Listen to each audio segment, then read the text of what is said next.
Olá, amigos da TV Nova Luz, criada para iluminar o seu dia. Contamos com a sua participação. Acesse o nosso site TV Nova Luz ou vá diretamente ao YouTube para ver a palestra da sua preferência.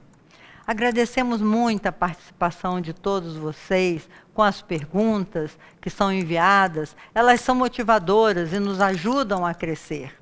A abertura deste programa é um artigo de julho do ano de 1863, intitulado Dualidade do Homem Provada pelo Sonambulismo. Olha aí nos slides, Revista Espírita, 1863, a gente coloca o mentor espiritual de Allan Kardec, uma foto grande de Jesus, Dualidade do Homem Provada pelo Sonambulismo. Destaca Kardec que foram estudados no espiritismo experimental numerosos fenômenos que provaram a saciedade, a independência do espírito e da matéria. Provaram a saciedade. No entanto, havia um fato vulgar, pouco estudado, o sonambulismo e as suas consequências, suscetível de impressionar todo e qualquer observador sério. Vamos ver nos slides, sonambulismo natural ou artificial. As causas do sonambulismo natural ou artificial ainda não foram totalmente compreendidas. As estranhas faculdades que se desenvolvem nos catalépticos e no fenômeno da dupla vista, hoje perfeitamente comprovados, ainda constituem desafios para a ciência. A seguinte carta, dirigida a Kardec por distinto médico do Tarn, prova por qual encadeamento de ideias um homem pode passar da incredulidade à crença, apenas com auxílio do raciocínio e da observação feita com boa fé. Diz o médico, veja no outro slide, a leitura de O Livro dos Espíritos. Diz o médico de Tarn, acho que pronuncia assim, departamento da França, localizado no Médio Pirineus, cuja capital é Albi, Senhor, confundido na massa dos desconfiados e dos incrédulos, a leitura de O Livro dos Espíritos produziu em mim vivíssima impressão. A satisfação que me ficou de sua leitura fez nascer o desejo muito natural de crer, sem qualquer restrição, em todos os ensinos dados pelos Espíritos nesse livro. No entanto, a fim de alcançar tal objetivo, desejava constatar por mim mesmo a realidade das comunicações, envidando esforços por me tornar médium. Como não o consegui, tive de parar as pesquisas. Cansado de viver na incerteza, continuou o homem, resolvi reportar-me às observações alheias, mas por não me deixar facilmente convencer, sentia necessidade de conhecer mais a fundo o fenômeno espírita, a fim de poder julgar por mim mesmo. Vamos ver nos slides. Pessoas honradas, desinteressadas e dignas de fé. Li bastante os 4 primeiros anos da Revista Espírita e notei com que precauções os numerosos fatos foram ali relatados. Depois verifiquei que as manifestações dos espíritos e suas comunicações foram sempre constatadas por pessoas honradas, desinteressadas e dignas de fé, que é o Kardec, Leon Denis, Delane, Camille Flammarion, que estão ilustrados na foto. Não havia mais qualquer dúvida quanto à sua autenticidade. Todavia, uma vez admitidas as comunicações, me cabia ainda fazer uma ideia do grau de confiança que se deveria conceder às revelações, sobretudo aquelas que constituem a base da filosofia espírita. A diferença entre religiões também não eram obstáculos à minha lógica, considerando-se que o mais elementar bom senso nos diz que não se pode colher o mal de onde se semeia o bem. mas ainda me restava o ponto capital, a reencarnação. Sobre isso, o sonambulismo foi-me de grande valia, e se não resolve inteiramente a questão, em minha opinião, a torna tão provável que seria preciso uma dose muito grande de má vontade para não a admitir. Vejamos nos slides. Se a existência da alma, uma visão à distância, se a existência da alma já não estivesse suficientemente demonstrada pelas manifestações e comunicações dos espíritos, seria claramente provada pela visão à distância do sonâmbulo e também através dos corpos opacos, que não se explica senão por esse meio, ou seja, como o sonâmbulo vê através da carne, né? Vê a pessoa por dentro. O sonambulismo demonstrou que o sensitivo apresenta conhecimentos muito mais extensos que quando ele está em vigília. O sonambulismo, durante o seu sono, reconhece sem dificuldade tudo quanto fez, não só durante os sonos precedentes, mas também em vigília. No entanto, se em estado de vigília, ou seja, se acordado, geralmente não guarda nenhuma lembrança do que disse ou fez durante o sono. Vejamos os slides. Estados errantes e encarnados, erraticidade. A meu ver, o sonambulismo retrata o quadro exato das existências da alma, com suas lembranças e esquecimentos em seus numerosos estados errantes e encarnados. Lembramos, meus irmãos, que a erraticidade é a espiritualidade que nos rodeia. A alma deve ser mais antiga do que o corpo, porque se tivesse sido criada ao mesmo tempo do corpo, não poderia ter conhecimentos diferentes dos adquiridos durante a existência do corpo. Interessante isso.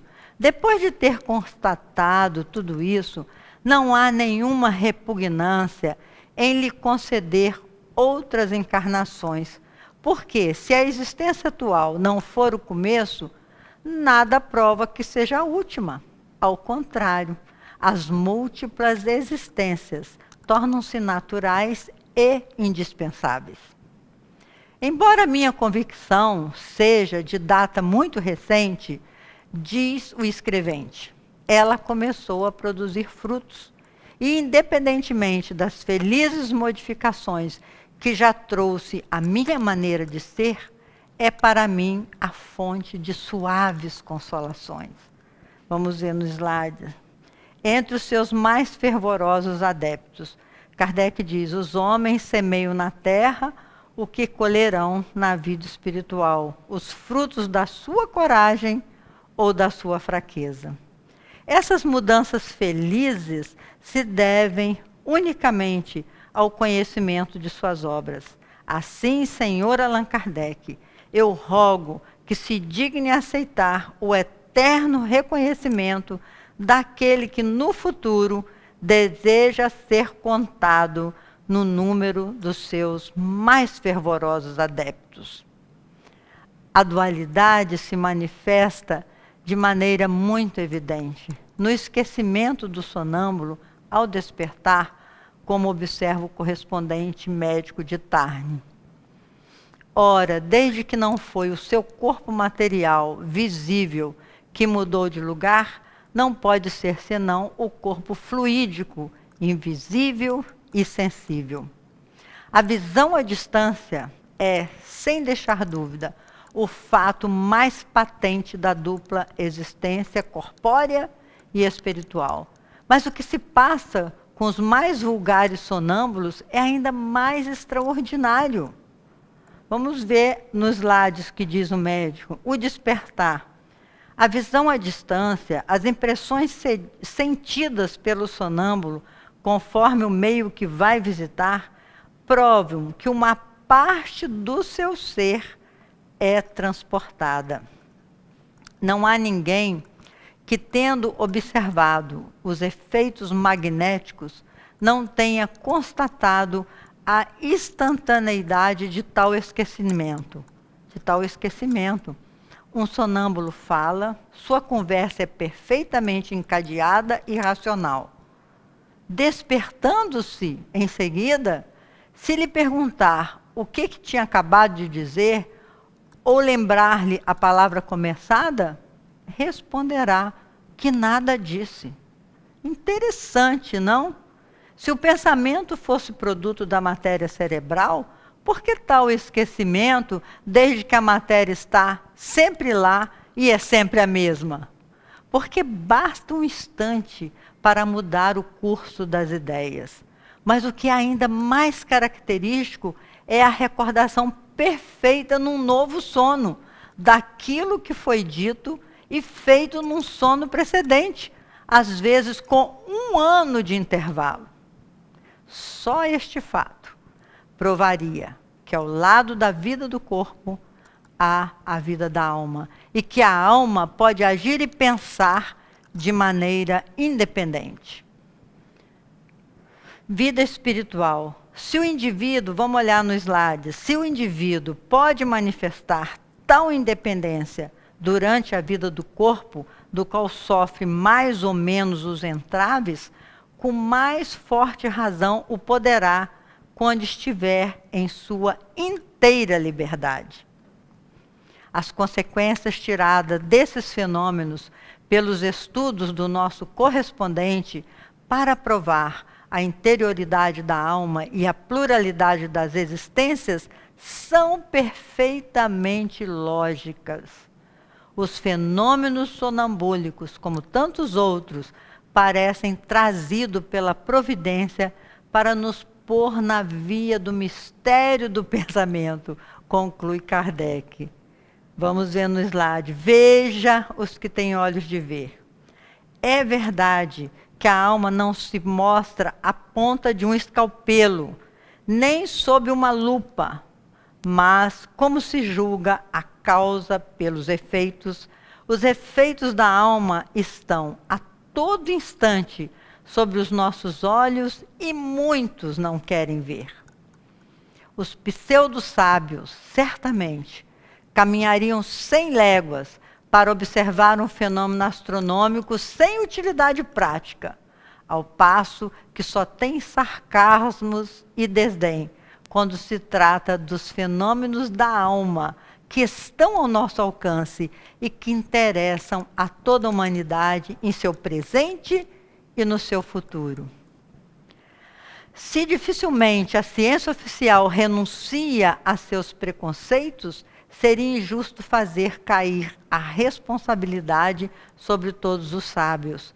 Entre eles, manifesta-se um movimento de bom augúrio em relação às ideias novas. As adesões individuais e tácitas são numerosas, mas talvez mais que outros ainda temem por se pôr em evidência. Quando algumas personalidades importantes erguerem a bandeira dessa pesquisa ou dessas pesquisas, calará os escrúpulos alheios, imporá silêncio aos engraçadinhos e fará refletirem os agressores interessados. É o que não tardaremos a ver, afirma Allan Kardec. O professor Allan Kardec sabia o que estava dizendo ao afirmar que não tardaríamos ver alguns cientistas renomados estudarem as informações trazidas pelos espíritos da codificação. Finalizaremos com um trecho do poema de Victor Hugo, A Vida Após a Morte. Diz Victor Hugo, vamos ver nos slides, a morte não é o fim de tudo. Ela não é senão o fim de uma coisa e o começo de outra. Na morte, o homem acaba e a alma começa. Que digam esses que atravessam a hora fúnebre, a última alegria, a primeira do luto. Digam se não é verdade que ainda há ali alguém e que não acabou tudo. Eu sou uma alma. Bem sinto que o que darei ao túmulo não é o meu eu, o meu ser. O que constitui o meu eu irá além. Até o nosso próximo encontro, meus irmãos, se Deus quiser.